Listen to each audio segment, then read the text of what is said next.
Estas son las historias sónicas de hoy, donde se conjuntan el arte, la tradición y los grandes legados musicales.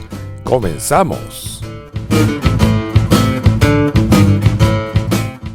Hola amigos, ¿cómo están? Qué gusto saludarlos el día de hoy. Yo soy Tere Chacón y estas son historias sónicas. El día de hoy con un tema fantástico y con un invitado de lo mejor. Casi, ¿qué más se puede pedir en esta vida?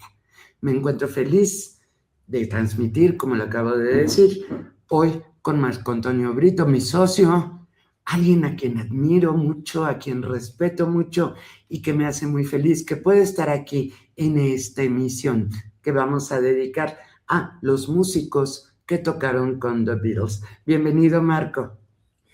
Muchísimas gracias, Tere, jefa bitlera, por esta presentación inmerecida, pero la verdad es que se agradece, se escucha muy bien, pues todo esto que acabas de decir de un servidor y pues esperamos estar a la altura del programa. Así es, nos vamos a divertir, lo vamos a pasar muy bien, vamos a hablar de gente muy interesante, muy importante, pero antes de empezar, ¿puedes por favor dar las redes que tenemos aquí en SBC? Con todo gusto vamos a dar las redes sociales del Círculo Beatle Corporativo. Vamos a empezar con Facebook, el Círculo Beatle. Nos encuentran, cada una de las palabras empieza con mayúscula, el Círculo Beatle. En Instagram, el Círculo Beatle, todo corrido y con minúsculas. En X, antes Twitter, Círculo Beatle. Threads, @el Círculo Beatle. TikTok, @ECBCMX. Y YouTube, nuestro canal, es @SB Corporativo. Muchas gracias. Amigos, no hay manera de no localizarnos con tantas redes, con tanta presencia y sobre todo con el favor de que ustedes nos presten atención y sigan nuestras emisiones. Como dije en un principio, lo vuelvo a decir, ¿qué más se puede pedir? Y bueno, pues no están para saberlo, ni yo para contárselo, pero Marco, vamos a compartir un secreto que tenemos y que llevamos planeando ya algunas semanas. Una nueva emisión para junio del 2026. Cuéntanos un poquito. Claro que sí, con muchísimo gusto. SBC Gol 2026, programa que lo vamos a hacer, ya lo estamos preproduciendo, pues con todo nuestro amor, todo nuestro cariño, nos vamos a meter a este asunto del fútbol y la verdad es que se van a divertir muchísimo. Así es, así es. Y sin olvidar la esencia que tenemos en SBC, que es pasión por la música y pasión por la cultura. Por supuesto, estos elementos también van a ser parte de la nueva emisión SBC Gol 2026. Y por lo pronto, ¿te parece bien, Marco, que iniciemos con la emisión del día de hoy? Tal como se los comenté, vamos a hablar de músicos que estuvieron con The Beatles en el estudio o en giras, tocando, siendo parte de su música, gente que de ninguna manera era improvisada. Todos aquellos que estuvieron con The Beatles, pues había una razón por la cual llegaron. ¿Y te parece que empezamos con alguien que tú y yo lo sé, y que todos los beatleros del mundo respetamos muchísimos? Nada más, nada menos que el productor George Martin. Te cuento rápidamente, Marco, que George Martin nació en Londres en 1926 y desde una edad muy temprana se interesó en la música, estudió el oboe, pero no fue sino hasta que cumplió 22 años que solicitó el ingreso a Parlophone, que era la filial de EMI en Inglaterra, en donde fue aceptado y donde fungió en sus primeros años como asistente del director general de este estudio de grabación.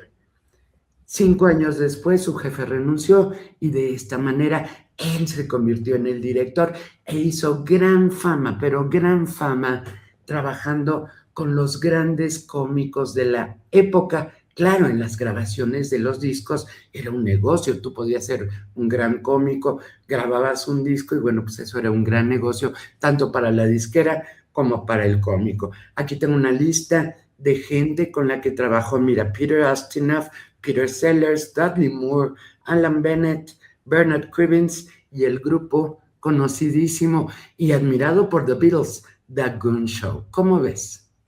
Pues mira, sí, Sir George Martin, sin duda alguna, pues es el músico que más colaboró con ellos. De hecho, estuvo en todos sus álbumes como músico adicional, exceptuando en Let It Be. Y bueno, estas colaboraciones musicales siempre tenían que ver con los teclados. Principalmente las de las 28 canciones en las que colaboró con The Beatles, bueno, en todas está en los teclados. Pero aparte de interpretar el piano, como fue en Misery, que fue la primera canción en donde tuvo un crédito, también tocó un instrumento de teclado llamado celesta. Esto fue para Baby It's You. Y se sigue con sus colaboraciones en el piano, pero también toca un instrumento que se llama armonio. Es interesante que los amigos de Historia Sónica sepan que no es lo mismo un armonio que un órgano. Un armonio tiene únicamente una voz, sale con una voz única. El órgano puede modificar de acuerdo al efecto o al teclado o al botón o la perilla que se jale o se apriete. Pero el armonio tiene nada más que una sola voz y tiene la función de ayudar, así como una guitarra acústica, es en los teclados el armonio el equivalente. También interpretó instrumentos como el órgano Lowrey o el glockenspiel, que es una forma diferente de armonio con más octavas. Eso significa que el teclado es más amplio. En fin, George Martin, bueno, ¿qué canciones podemos recordar con él?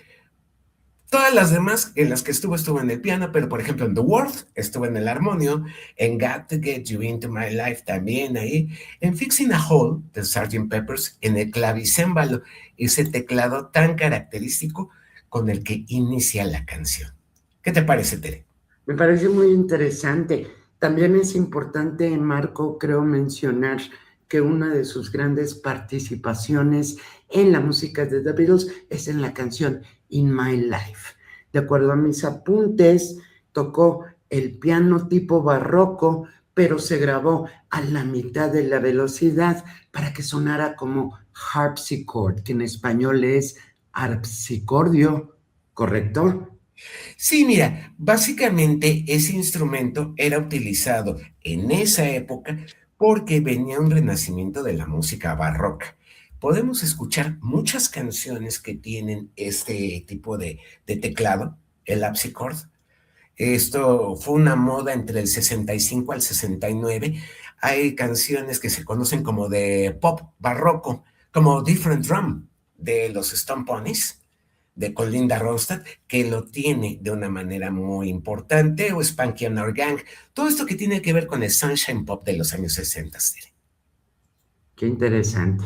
Estoy quitando en este momento la diapositiva, vamos a pasar al siguiente músico, pero no quiero cerrar esta parte sin decir, George Martin es considerado por muchos, no por mí, pero por muchos como el quinto Beatle. Y esto tiene que ver con los grandes conocimientos que tenía ya de música que complementaron aquellos que The Beatles habían adquirido en Hamburgo y en todas sus presentaciones previas a ser contratados en EMI Parlophone. Y bueno, pues esto fue un gran complemento. Alguien que no hubiera estudiado música, Marco, creo que difícilmente habría podido potenciar de la manera que George Martin lo hizo, los conocimientos, la maestría que The Beatles finalmente mostraron en todas sus grabaciones, ¿no crees? Totalmente de acuerdo. Podríamos decir que fue el arquitecto del sonido de The Beatles. Fue en buena parte el diseñador del mismo. Y si alguien pudiera tener ese título tan traído y tan llevado del quinto Beatle, pues yo creo que podría ser él, definitivamente. Para muchos lo es, definitivamente. Pues mira, vamos al artista número 2, que de ninguna manera desmerece todos aquellos logros de George Martin. Y este es el gran Billy Preston, nacido en 1946 en Texas. Y bueno, pues este señor, desde muy jovencito, aprendió música, estuvo en un coro de iglesia y bueno, se llegó a tener tal maestría en la música que empezó a trabajar con Ray Charles. Tuvo una época en donde coincidió con The Beatles cuando estos estaban en Hamburgo. Ahí fue donde se conocieron, de hecho. Pero no fue sino hasta el año de 1969, cuando las cosas con The Beatles ya estaban muy mal. En el estudio la tensión era altísima, George se enojaba porque Yoko le quitaba su almuerzo, John estaba en plan de si me quieres hablar, habla con Yoko porque yo no te voy a hacer caso, Paul estaba desesperado, Ringo jugando al ajedrez, en fin, las cosas estaban ya muy mal. ¿Qué es lo que pasó?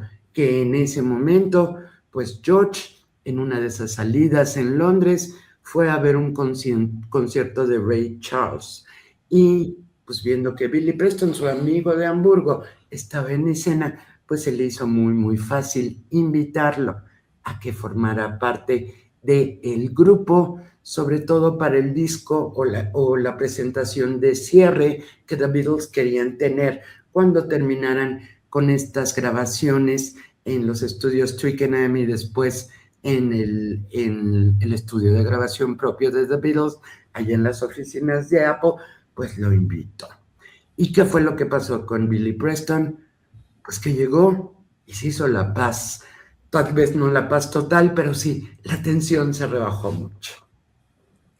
Mira, yo creo que Billy Preston, como bien mencionaste, desde principios de los 60 ya traía un background, ya tenía un escenario musical atrás de él. No olvidar que a mediados de los 60, bueno, pues formaba parte de la banda de casa de programas como Shindig o Hullabaloo, que usan sus servicios. También estaban en la gira norteamericana, perdón, en la gira inglesa, en donde estaba tocando también la cantante Lulu, que la recordamos por To Serve With Love y por ser la esposa de uno de los gemelos Gibb, de los Bee Gees. Bueno, Billy Preston efectivamente actuó como un catalizador muy importante, ya que todo el mundo le caía bien. Aparte de ser muy talentoso, era un tipo con la sangre muy ligerita. Y esto, bueno, le ayudó a tener esta amistad con The Beatles, participar con créditos en un disco sencillo de The Beatles que fue Get Back. Eso es importante, porque también hablábamos de lo del quinto Beatle. Bueno, el que tiene el segundo lugar en las votaciones para el quinto Beatle es Billy Preston, precisamente por ese mérito de haber compartido créditos en el disco.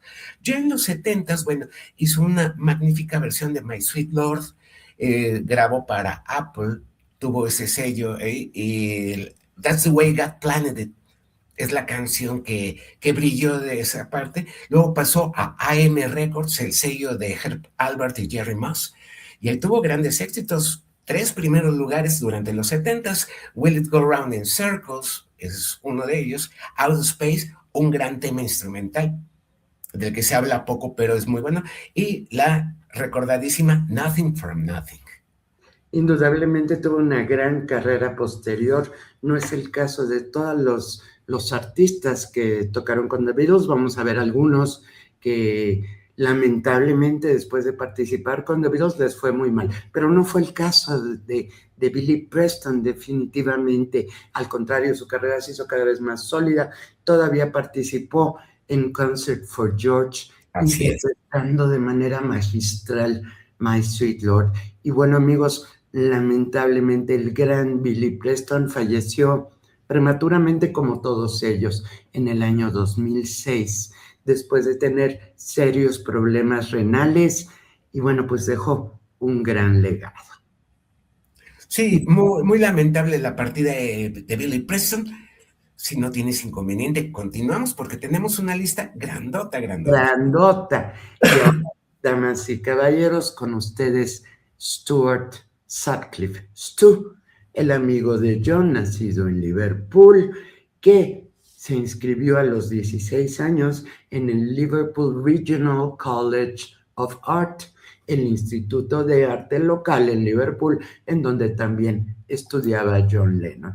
Y aquí esto es muy interesante, poca gente o no mucha gente sabe que independientemente de su gran talento musical, John Lennon tenía mucho talento para el dibujo, para la pintura, para las manifestaciones gráficas.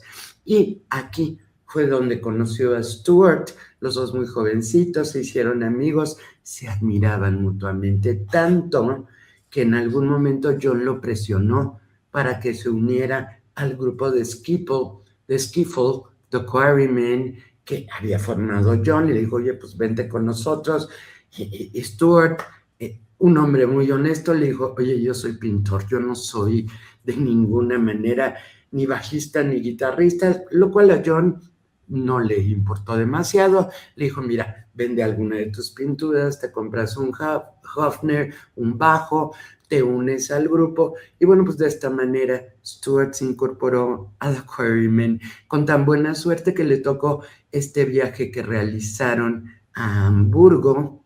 Y bueno, pues ahí no solo se descubrió como alguien que no tenía demasiado talento para tocar instrumentos, pero sí se descubrió como un gran artista plástico, inclusive conoció a la mujer de la cual se enamoró. Marco.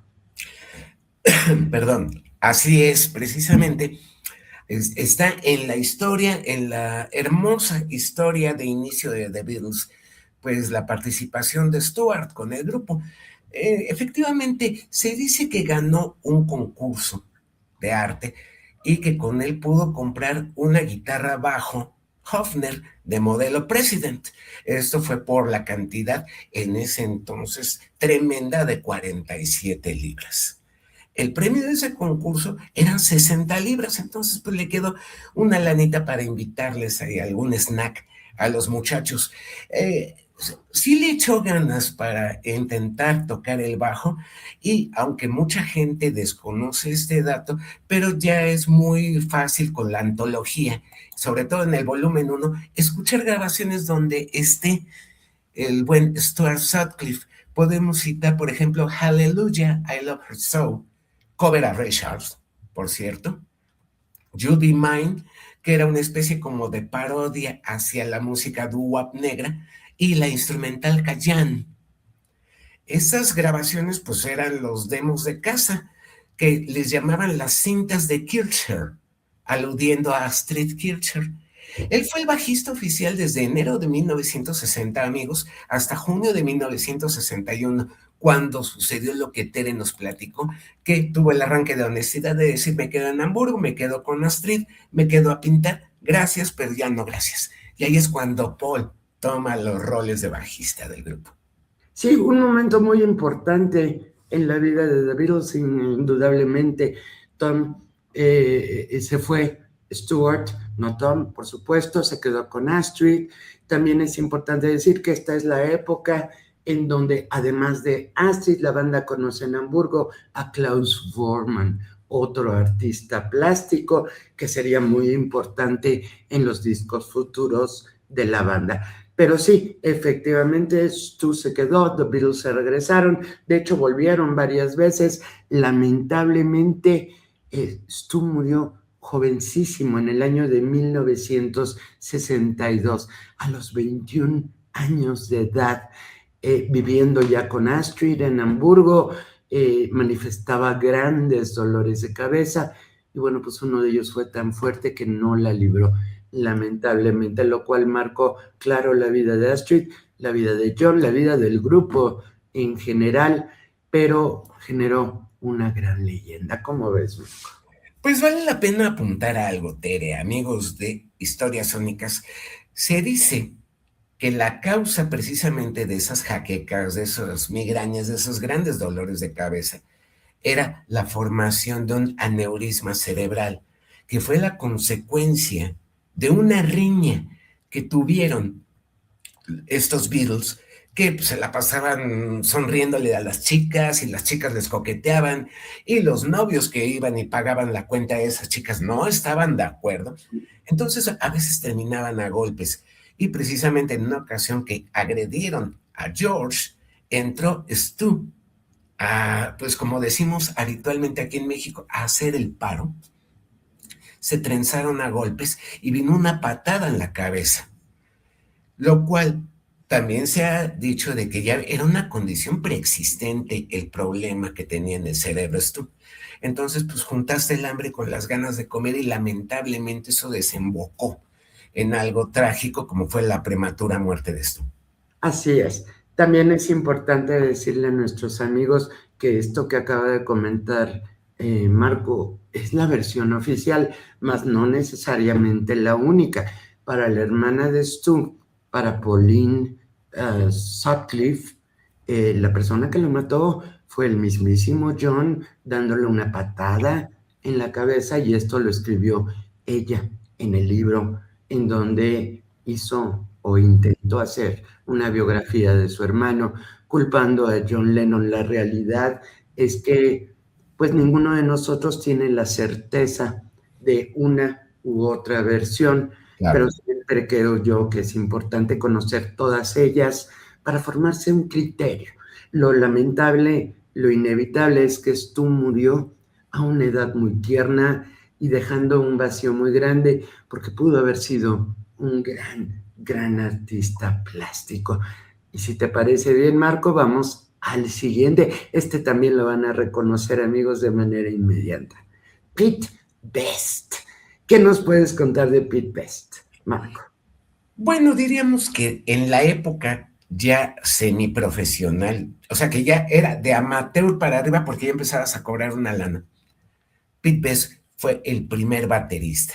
Sustituyó a un muy efímero Johnny Moore de la época cuando todavía el grupo era Johnny and the Moondogs, pero Johnny Moore era de muchísimo más, de edad más madura.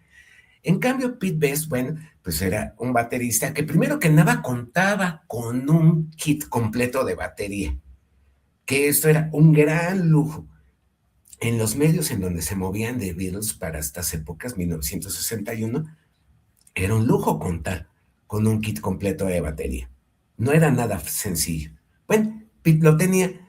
Pete tenía admiradoras por su forma de tocar, por su look. Era un tipo a los que las chicas le decían que era el guapo del grupo. Y aparte su mamá tenía un club en donde podían tocar los chicos. Entonces, Pete fue una adición meramente de conveniencia su entrada y más de conveniencia su salida, Tere, ¿no crees? Efectivamente, la mamá de Pete, Mona Best, había abierto un club nocturno en el sótano de su casa en 1959, y esto fue importante porque a su regreso de Hamburgo y antes de ir a Hamburgo, The Beatles tocaban ahí. No siempre, no todos los días. De hecho, muchas de las bandas formadas por jóvenes en Liverpool tocaban ahí, pero ese había sido el contacto. Tienes toda la razón. Conseguir un kit completo de batería pues no debió haber sido nada barato en ese momento. Creo que tampoco es nada barato al momento, pero esto era importante porque cuando se les ofreció a The Beatles ir a Alemania a tocar, una de las condiciones fue, sí, pero tienen que ser 4 elementos. Y eran Paul, John y George. Y no tenían un cuarto. Y bueno, pues ahí estaba Pete, que aceptó, por supuesto que aceptó ir a tocar a otro país siendo parte de un grupo, pues ha de haber sido una gran oportunidad para él. De esta manera, sí se integró al grupo, pero no se integró a todos los usos, las costumbres que tenían The Beatles. Se negó a dejarse crecer el cabello, no era amable con los fans, no era grosero tampoco, pero era de los que terminaban un set en alguno de los clubes en donde tocaban en Hamburgo, y él se bajaba del escenario y se iba. En fin, no comulgaba, no tenía manera de empatizar con sus 3 compañeros de banda, ni veía importante hacerlo. De esta manera se empezaron a generar pues sentimientos como medio negativos, porque además sí, era muy guapo, indudablemente, y seguramente muchas seguidoras del grupo allá en Alemania pues les ha de haber parecido el más guapo de todos los 4, cosa que a Paul le ha de haber caído en el meritito hígado. Y bueno, además, bueno, pues sus comportamientos, y bueno, pues sucede que cuando regresaron de Hamburgo conocieron a Brian Epstein y consiguieron una audición finalmente en EMI Parlophone en Londres. Bueno, pues llegaron con Pete, pero a George Martin de ninguna manera le pareció que era un buen baterista. No le vio gran problema, él directamente habló con George Martin, le dijo, a ver, mira, no lo tienes que correr. Para las grabaciones del grupo en el estudio contratamos un baterista de sesión y para las presentaciones en vivo puede estar total, nadie se va a dar cuenta que no da el ancho. Y aquí es bien importante decir, Pete Best no era un mal baterista, no, pero no estaba a la altura de calidad de sonido que ya en ese momento habían adquirido John, George y Paul, gracias a la experiencia que habían tenido en Hamburgo. ¿No era malo? No, pero tampoco estaba al nivel y no daba el ancho.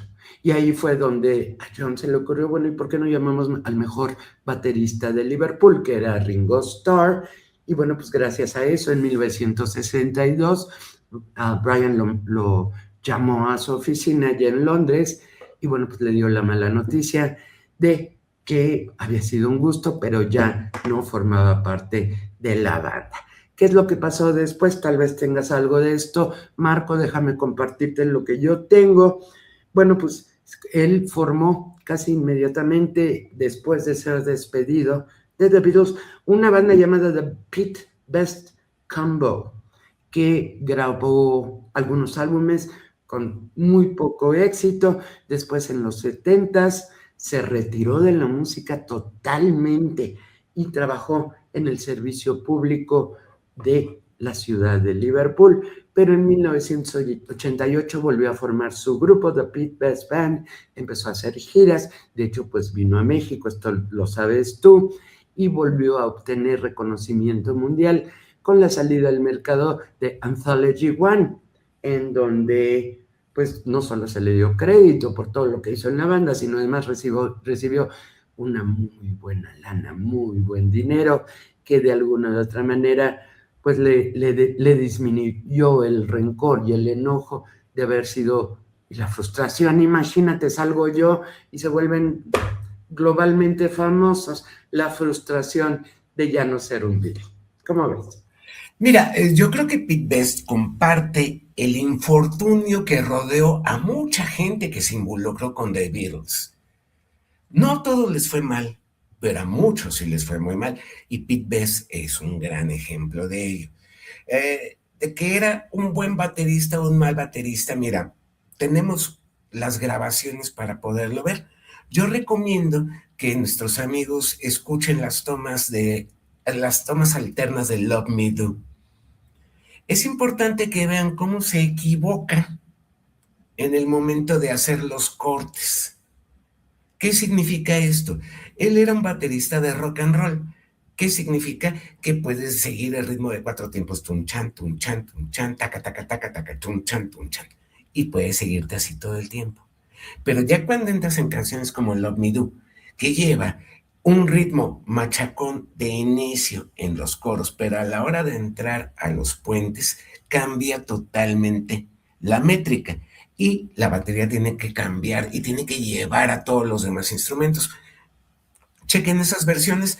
No es que yo sea un gran baterista, no soy ni medio baterista, pero es muy factible el poder calificar el trabajo de un baterista contra otro. Por supuesto. Y ya lo dijimos, probablemente no era malo, no, pero tampoco estaba al nivel de The Beatles. Y esa fue la razón, básicamente. Definitivamente. Pues muy bien, seguimos con otro grande, ve nada más, el gran Eric Clapton. Nada más, nada menos, quien el 6 de septiembre del año de 1968 recibió la invitación de su amiguísimo, de su amigo, de su cuate George Harrison a integrarse a las sesiones de grabación del álbum blanco de The Beatles, que estaban en los estudios Abbey Road, y bueno, que para variar, claro, se pusieron peor en 69, pero ya en 68 las tensiones del grupo eran terribles y en particular George la sufría mucho. George, históricamente, Marco, como lo sabes, había sido menospreciado por la pareja Delegado, en muchos casos. por la pareja de compositores Lennon y McCartney, que claro, eran los que componían los éxitos de la banda, pero eso no quería decir de ninguna manera que George no podía desarrollar su talento hasta estar a su nivel, que fue lo que finalmente ocurrió. Pero el asunto es que George les había ya presentado a Lennon y McCartney esta belleza llamada While My Guitar Gently Weeps, y pues no les había impresionado mucho. Y como no les impresionó mucho, y yo ya en 68, siendo el menor del grupo, pero ya lo suficientemente grande como para mostrar su enojo y su frustración, dijo así, pues yo voy a invitar a alguien que sí me dé importancia y que sí esté en nivel. Y bueno, pues invitó a Clapton, que en un principio se negó y dijo, a ver, espérate, ¿cómo crees que yo voy a ir a una sesión de The Beatles a tocar la guitarra? Pero bueno, finalmente George le dijo, ¿qué crees? Es mi canción, yo decido quién va a estar en ella, y Clapton llegó. Mira, dicen, Clapton is God. Y hay veces, cuando lo escuchas tocar la guitarra, cuando escuchas sus canciones, a veces te lo crees. Venía también con un background muy interesante de su formación bluesística con los Blues Breakers de John Mayall. Luego estuvo en The Yardbirds, de los cuales se salió por el giro comercial que consideraba que estaban tomando. De ahí viene otra etapa donde está tocando blues con más cuates, entra a Cream, y para la casi salida del mercado de Cream es cuando viene esta invitación de George. Efectivamente, Eric Clapton, bueno, gran, excelente guitarrista, yo creo que el guitarrista vivo más importante que hay dentro de la escena del rock y del pop. Hay una anécdota, este solo fue ejecutado con una guitarra Les Paul de color Cherry Burst, que se conoció como Lucy, pero esa guitarra era propiedad de Eric Clapton y después de la sesión de grabación de While My Guitar Gently Weeps, él se la regaló a George. Y entonces Lucy empezó a formar parte de la colección de guitarras de George, y esa guitarra tiene una historia interesantísima. Trataré de resumirla. Hasta en México anduvo, déjame decirte, esa guitarra. George tuvo que recuperarla porque esa guitarra fue robada. Esa guitarra pasó a estar en Los Ángeles, California, y en Guadalajara, México. Entonces fue cuando George la recuperó de un músico apellidado Ochoa, el cual, aparte de pedirle una lana, le pidió un Precision Bass del 51 y una Telecaster del 53. Y un autógrafo pediría yo, ¿no? Por lo menos. Pero es interesantísimo de que en las tocadas de aquel grupo, el Hangar Ambulante, que muchos de los amigos de Historias Sónicas deben de recordar, de la etapa abandarera y post-abandarera, bueno, pues esa guitarra anduvo exactamente en esas tocadas del Hangar Ambulante. Qué interesante, de veras, nunca, esto, Marco, yo lo he venido a descubrir contigo, con todos tus conocimientos, esta historia de los instrumentos, de cómo llegaron, de qué grupos los tuvieron, es fascinante, fascinante, y afortunadamente es una de las muchas cosas que compartimos con ustedes, amigos, aquí en SDC, todos los conocimientos posibles que les puedan parecer interesantes, y bueno, pues sigamos, porque si no, se va a hacer un programa larguísimo y vamos con... Sí. Con 30 segundos de antecedentes de esa guitarra Lucy, antes de llegar a manos de Eric Clapton, había pertenecido a John Mouse de los Walker Brothers y a Rick Derringer de los McCoys. ¡Wow! Increíble. Tenemos que hacer emisiones específicamente de este tipo. Van a ser muy, muy interesantes para todos nuestros amigos y por supuesto para nosotros. Y bueno, si te parece bien, sigamos rápidamente con el siguiente, que nada más y nada menos es Brian Jones de The Rolling Stones, que participó en 2 canciones de The Beatles, siendo la primera Yellow Submarine, de, por supuesto, el álbum Revolver, que fue grabada en los estudios Abbey Road. Él cantó los coros junto con muchas personas, no fue el único invitado. Para Yellow Submarine en particular, The Beatles requirieron la presencia de muchos de sus amigos dentro del medio de la música, pues para que hicieran ruido y para que hicieran coros y que se unieran a esta fiesta náutica, como ellos les dijeron. Brian Jones también contribuyó a estos efectos de sonido que se escuchan en la canción Yellow Submarine, de las burbujas y todo esto que hace pensar a cualquiera que le escucha que es un submarino. Pero además, en 1967, es decir, un año después, lo volvieron a invitar para que estuviera presente en la grabación de una rola que es así como que el resultado de cualquier combinación de estupefacientes de esa época, llamada, es gran rola, You Know My Name, Look Up My Number, que fue más bien un experimento, porque todos los participantes, incluyendo Brian Jones, pues estaban bajo la influencia de algo o de muchos algos en ese momento. Lo invitaron originalmente para que llevara una guitarra y bueno, pues no, se presentó con un saxofón. ¿Cómo ves? Bueno, mira, tratar de reivindicar o de ponderar a Brian Jones, pues, digo, la historia lo ha hecho. Se dice que la etapa más exitosa y más importante de los Rolling Stones fue cuando Brian Jones estuvo.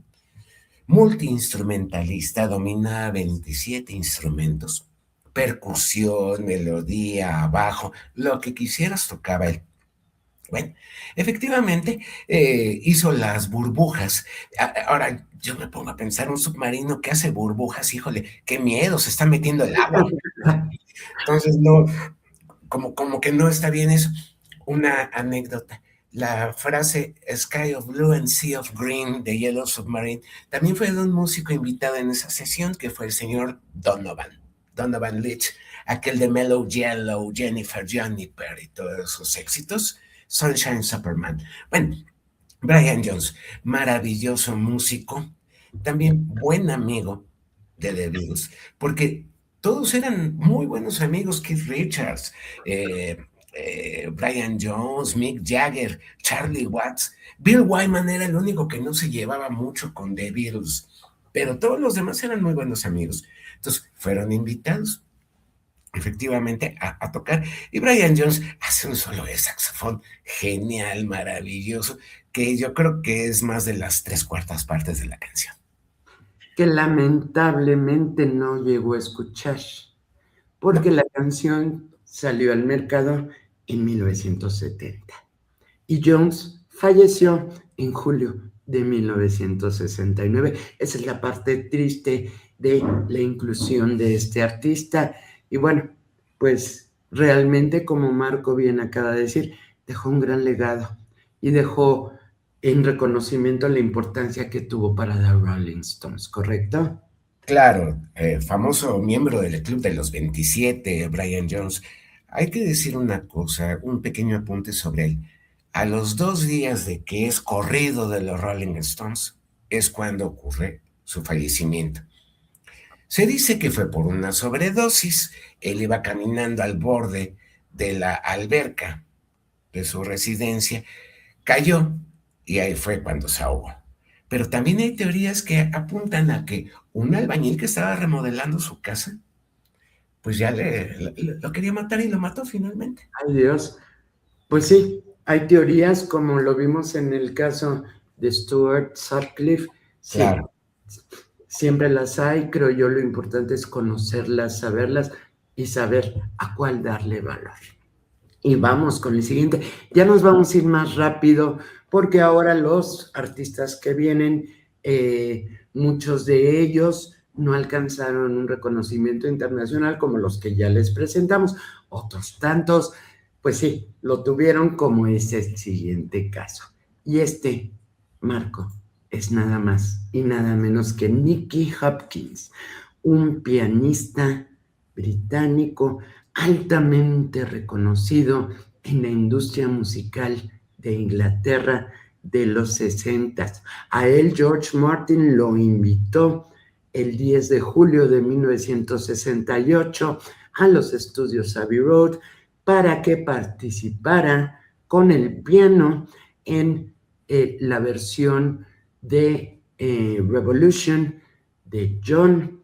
Y bueno, pues esto fue fantástico porque él tenía ya un sonido característico y recordemos que Revolution era una de las primeras canciones en donde John se había atrevido a protestar contra algo y, mejor aún, se había atrevido a decir cuenta conmigo o no cuentes conmigo. Tuvo ambas posturas, pero por lo menos indicó su descontento con todo aquello que estaba pasando en el mundo, todas estas protestas estudiantiles.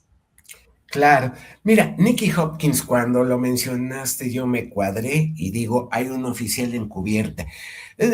Claro, hizo el piano eléctrico en Revolution, pero la gente no sabe, por ejemplo, que canciones con un riff de guitarra tan fuerte como You Really Got Me de The Kinks o Satisfaction de los mismos Rolling Stones contaron con su piano. Y es muy fácilmente de escuchar. Si estás en ese par de grabaciones clásicas, pues yo creo que con eso ya sirve para que te hagan hasta un libro, una novela, una biopic y todo lo que tú quieras. Un par de cientos de grabaciones de músicos norteamericanos, ingleses fundamentalmente, en la discografía de Nicky Hopkins. Déjame te platico rapidísimo que él fue también el único que pudo trabajar con los 4 Beatles como solistas. Y en canciones como el piano Jealous Guy de John Lennon. Imagínate. Con el piano de Oh Yoko. Con George Harrison en el álbum Living in the Material World. Con Ringo Starr en todo el álbum Ringo, incluyendo Photograph, ese piano maravilloso que escuchamos de entrada en Photograph, en la versión de estudio. Y en Flowers in the Dirt de Paul McCartney, nada más y nada menos. Tere. Qué manera tan fantástica de hacer una carrera en la industria de la música y con ese nivel de reconocimiento. Qué interesante realmente. Y si te parece bien, Marco, vámonos con 2 conocidos también, ya muy conocidos. Nada más, nada menos, Mick Jagger, Keith Richards, The Rolling Stones, quienes estuvieron presentes en la transmisión a nivel global que se dio la primera, gracias a un satélite que se dio el día 25 de junio de 1967, en donde México participó con el ballet de Amalia Hernández, y bueno, pues Inglaterra tenía que participar con su mejor carta, y su mejor carta, claro, eran The Beatles, que compusieron una canción, fue John Lennon el que la compuso específicamente para esta transmisión, y Mick y Keith, junto con muchos amigos más, fueron invitados a este estudio 2 de Abbey Road en Londres, pues para hacer barullo, básicamente. Para claro, fueron coros y palmadas en lo que participaron. Aplausos, ¿cómo ves? Pues mira, si les vamos a dar el mérito a Jagger y Richards, Jagger es muy visible en ese video. Es muy reconocible. Debemos de darle también el crédito a todos los demás que estuvieron en All You Need Is Love. Eric Clapton, Marianne Faithfull, Keith Moon, Graham Nash de los Hollies. También estuvo Gary Leeds de los Walker Brothers, Patty Boyd, Jane Asher y hasta Mal Evans. ¿Qué les parece? Hasta Mal Evans, sí, claro. Se hizo gran barullo en el estudio, salió muy bien la transmisión y pues qué fantástico. Y ahora vamos con una persona que participó en la canción Beatle, que durante muchísimos años, Marco, fue mi canción favorita, entre comillas, porque va variando, tú bien lo sabes, vamos variando en canción favorita de The Beatles. Bueno, durante muchísimos años para mí, For No One fue aquella. Y el que tocó el corno francés en esta fue el señor Alan Seville. Cuando Paul compuso esta canción, le pidió a George Martin que lo ayudara a sugerir un instrumento que pudiera complementar lo que él ya había compuesto. Y bueno, pues entonces George lo sugirió a Alan Seville y el 9 de mayo del año de 1966, durante la grabación del álbum Revolver, específicamente esta canción, bueno, pues llegó Alan Civil.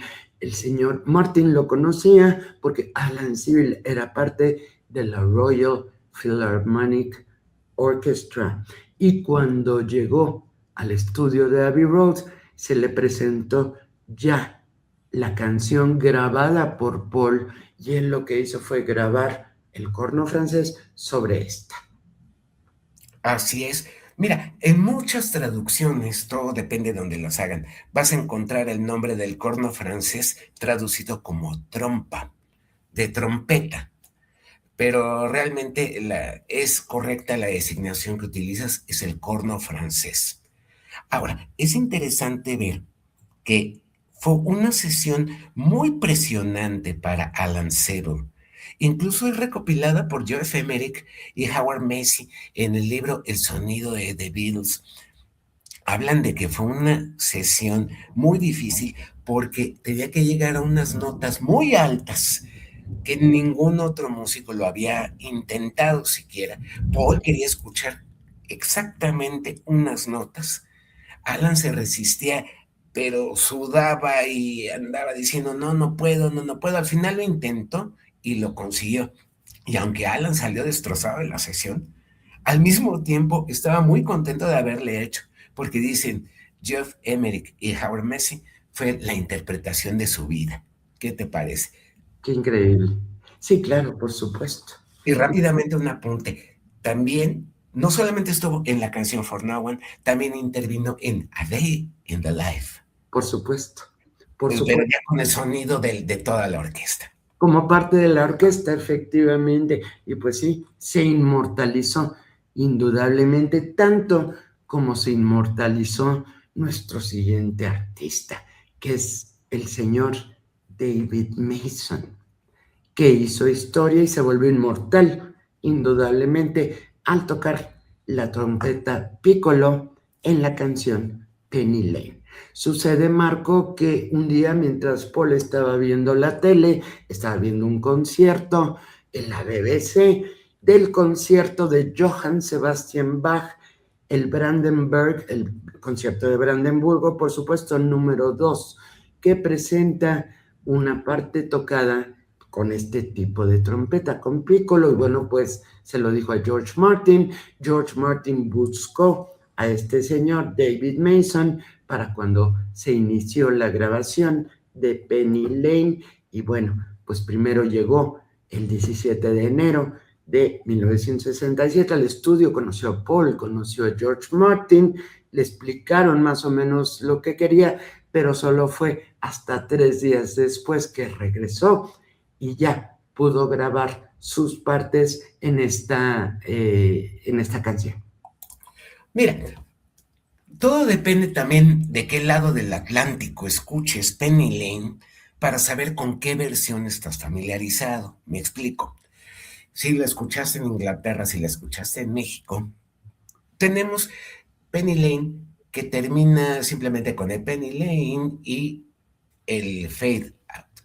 Pero si la escuchaste en los Estados Unidos, en el disco sencillo norteamericano aparece un segundo solo de David Mason. Aparte del solo que viene a la mitad de la canción, termina la canción diciendo Penny Lane, ta, ta, ta, ta, ta, ta, ta. Y eso era normal en el sencillo norteamericano. Nosotros lo conocimos en México como una rareza hasta que se publicó el álbum Rarities, precisamente en 1980. Claro, claro. Qué interesante, de veras. Eso deberíamos también tratarlo en otro programa, como diferentes versiones de diferentes países fueron diferentes. Lo vimos, claro, con muchísimos álbumes, las canciones que eran incluidas. Es historia de The Beatles, historia muy importante, historia fundamental, ¿correcto? Claro, y si tú eres el afortunado poseedor, amigo, de Historias Sónicas de la caja de selecciones de The Beatles, ahí te vas a dar vuelo. ¿Por qué? Porque viene Devil in Her Heart con el máster cortado. Viene la introducción James Bond de Help, Claro. viene este que estamos oyendo de Penny Lane, y viene la versión con 2 bucles más de I Am the Walrus, entre otras chuladas. Entre otras chuladas. Muy bien, pues ya no tenemos demasiado tiempo, vámonos rápidamente. Este próximo va a poder ser muy rápido. El último, a ver cómo nos va. Pero por lo pronto, este próximo artista que tocó con The Beatles fue Andy White, baterista de sesión, que fue llamado al estudio el 11 de septiembre de 1962 para que tocara con toda su experiencia la batería en el sencillo Love Me Do. ¿Por qué? Porque a George Martin no le había gustado de entrada cómo tocaba Pete Best, pero la primera vez que escuchó tocar a Ringo, que fue en la primera sesión, tampoco le pareció grande. Creo que tenía esta idea que en Liverpool no había muy buenos bateristas y por lo mismo llamó directamente George Martin, el productor, no le vas a decir que no, ¿verdad? Llamó a Andy White, baterista de sesión, para que tocara con el resto de The Beatles Love Me Do. Marco. Efectivamente, Andy White aparece en el sencillo norteamericano, por llamarle así, para que podamos identificar quién toca cuál. En Past Masters aparece Ringo Starr y en la Anthology aparece Pete Best. Rápidamente, este dato de Andy White, quien también toca en P.S. I Love You, y que tuvo alguna actividad también en la escena musical inglesa, porque estuvo con Billy Fury, con los Herman Hermits y Tom Jones como músico de sesión. De hecho, AllMusic lo describe como uno de los bateristas más activos de Inglaterra desde finales de los 50 y hasta mediados de los 70. Así es.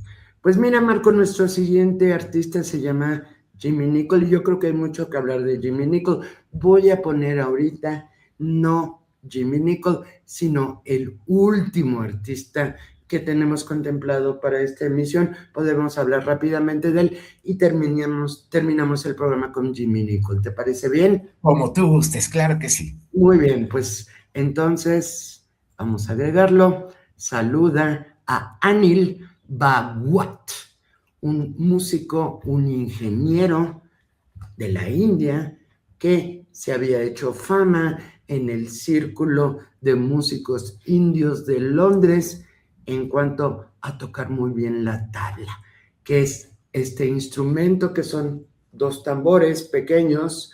Se siente el músico indio y bueno, pues toca y lleva el ritmo, digamos que era el equivalente de la batería a nivel oriental. Y bueno, pues el asunto es que para la canción Love You Too, cuando George estaba interesado en hacerlo y sabiendo, claro, que no podía contar ni con Lennon ni McCartney, pues le dijo a George Martin, pues yo necesito a alguien que toque tabla. Y George Martin se comunicó con la Asociación de Músicos de la India en Londres y de ahí salió este señor. Lo llevaron a Abbey Road en un cochezazo con chofer. Ahí es donde se dio cuenta que iba a tocar con The Beatles. Y bueno, pues ya conociendo a George, se pudieron poner de acuerdo, hicieron 5 tomas, la sexta fue la buena. ¿Qué nos puedes decir de él, Marco? Bueno, mira, realmente yo no pude encontrar mucha información, le soy muy sincero tanto a ti como a la gente de Historias Sónicas, no hay mucha información biográfica, pero sí te platico qué onda con la tabla. Efectivamente, parecerían unos bongos, pero uno es mucho más alto que el otro y el más alto suena más profundo. Ese se llama, ahorita lo tengo aquí anotado, se llama siyaji, el más alto. Al cuero, a la piel, para que suene, para que tenga una cierta resonancia, se le trata con harina, agua y limadura de hierro. Y el tambor más pequeño y agudo se llama dayan, que es de palo de rosa. Habitualmente, palo de rosa es una madera que se utiliza para el misterio de las guitarras, pero es muchísimo más ligero. Y uno de ellos es grave, otro es agudo y la sucesión se va tocando de acuerdo a si quieres acentuar o dramatizar una parte de la pieza musical. Así es. Pues muy bien, vamos con nuestro último artista. Tratemos de hablar de él de una manera rápida. Yo te voy a introducir el tema rápidamente. Bueno, pues este señor era un músico de sesión y bueno, pues en 1964, antes de salir a una gira, The Beatles, antes es un día antes, The Beatles con sorpresa vieron como Ringo se desvaneció en pleno estudio, se lo llevaron al hospital y bueno, pues se tuvo que buscar a alguien que pudiera sustituirlo y un baterista de sesión pues era una buena opción. Y Jimmy Nicol había ya tocado en varias bandas de importancia regular allá en Inglaterra y bueno, pues lo invitaron, accedió, se unió a la gira literal al día siguiente de que se le convocó y estuvo con The Beatles 10 días, en donde tuvo presentaciones como el baterista de The Beatles en Dinamarca, Países Bajos, Hong Kong y Australia. Y bueno, el 14 de junio de 1964 Ringo llegó a Australia, ya repuesto totalmente, y bueno, pues se le dijo adiós a Jimmy Nicol, se le entregó un reloj con muchas gracias, casi le pusieron muchas gracias Chato por tu ayuda, y bueno, se regresó a Inglaterra y le empezó a ir muy mal, muy mal.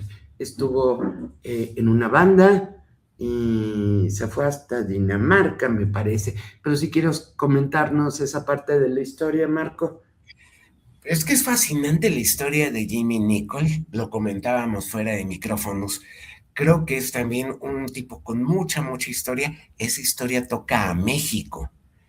¿Por qué? Porque Jimmy Nicol, cuando tú dices se fue hacia lo que son los países nórdicos, Noruega, llegó con un grupo sueco, los Sputniks. Y los Sputniks fueron contratados para tocar en Acapulco. De ahí vino con todos ellos a tocar a Acapulco. Imagínate qué cool, en un bar de Acapulco ver un grupo sueco tocando en inglés. Y en Sí, donde estuvo un cuate que tocó con The Beatles, qué padre. Bueno, estuvo en México, Jimmy Nicol, casó con mexicana, tuvo hijo con mexicana, hizo negocio de botones, si no mal me acuerdo, aquí en México. ¿Tú me podrás corregir esto, Tere? sí, no tuvo un hijo con Julia Villaseñor. Él ya tenía un hijo de un matrimonio previo, antes de ir con The Beatles. Ok. Pero sí, se casó con una mexicana, efectivamente. Y fue director artístico, ni más ni menos, de la RCA Víctor Mexicana. En 1967, justo formó también un grupo aquí en México, junto con un amigo inglés, apellidado Queen, que se llamaban los Nicol Queen. Y estas personas grabaron, hicieron un Sunshine Pop que vale la pena. Yo los voy a presentar en Rock 830 en algún momento, porque vale mucho la pena escuchar qué hicieron los Nicol Queen. Y cuando llegó Armando Manzanero se acabó también el sueño mexicano. Después Jimmy Nicol grabó en español un cover a Jumping Jack Flash dentro de un disco A Gogo, la nueva onda psicodélica, grabado para la Orfeón en 1969. El grupo también fue conocido como Blue Rain, los que grabaron este cover que te estoy platicando. Así es. Según me explicó a mí, yo tuve la gran oportunidad de conocer a Julia Villaseñor, la que fue esposa de Jimmy Nicol. Había en él mucha frustración, amargura, por lo mal que le había ido cuando, según él, tendría que haberle ido maravillosamente bien después de haber sido parte de The Beatles. Y bueno, pues le hizo varios intentos, inclusive hubo una época que se puso un traje de sargento pimienta y iba a diferentes lugares a presentar su banda y tocaba covers de The Beatles y bueno, con muy poco éxito en realidad. Y esta triste historia, Marco, termina de manera pública en 1975, cuando Jimmy Nicol decide regresarse a Inglaterra y ya no tener una vida pública. Hubo aquí en la Ciudad de México rumores de su presencia y de su participación parcial en el medio bitlero hace unos 10 años más o menos. Nunca se pudo comprobar nada, pero bueno, hasta donde yo sé y hasta donde mi investigación dio, para este programa, amigos. Él sigue vivo, sigue en Londres. Hay por ahí, y búsquenlo ustedes, una foto tomada de él de hace unos cuantos pocos años en las calles de Londres, con un gesto enojado, adusto. En fin, qué tristeza que una vida y un talento pues se haya terminado, por lo menos de manera pública. Así, Marco. Pero ya Claro, no. claro, Jimmy Nicol, creo que de todas las personas que hemos mencionado en este programa, Tere, amigos de Historias Sónicas, es el que más ha amado México y lo ha dejado claro en muchas cosas. Es muy interesante su historia, investiguen de él. Sí, hay que hacer un programa de Jimmy. Por aquí tenemos un libro muy bueno de él, mira, rápidamente lo voy a mostrar. Sí, ese libro me lo mandó a mí Jim Burkestadt, que es el autor, The Beatle Who Vanished, el Beatle que desapareció, un gran libro muy completo, yo se lo recomiendo mucho. Amigos, seguramente lo pueden comprar en Amazon y en todos estos lugares. Y bueno, Marco, lamentablemente tenemos que irnos. Dicen que todo lo bueno tiene que acabar, Tere. Y la verdad es que este programa es de los... Bueno, yo disfruto mucho haciendo radio, disfruto mucho haciendo estos contenidos. De verdad, este es uno de los que más me ha llenado. Me da mucho gusto que sea así. Yo estoy muy agradecida de que hayas aceptado estar aquí conmigo en Historias Sónicas. Un honor. Los músicos que tocaron con The Beatles, un gran honor también para mí. Muchas gracias, Marco. Muchas gracias, amigos. Nos vamos a ver en una próxima emisión de Historias Sónicas dedicada a esos 4 de Liverpool que amamos, y también hay de otros muchos temas y géneros musicales fantásticos. Ustedes escuchen todos y ciertamente van a aprender algo, van a sentir realmente que el trabajo que hacemos pues les va a servir de algo, y eso nos va a hacer muy, pero muy felices. Ya tenemos las redes, regresen al inicio de esta emisión en donde Marco nos las compartió. Y ya nos vamos. Yo soy Tere Chacón, él es Marco Antonio Brito. Esto fue Historias Sónicas. Nos vemos pronto. Hasta la próxima.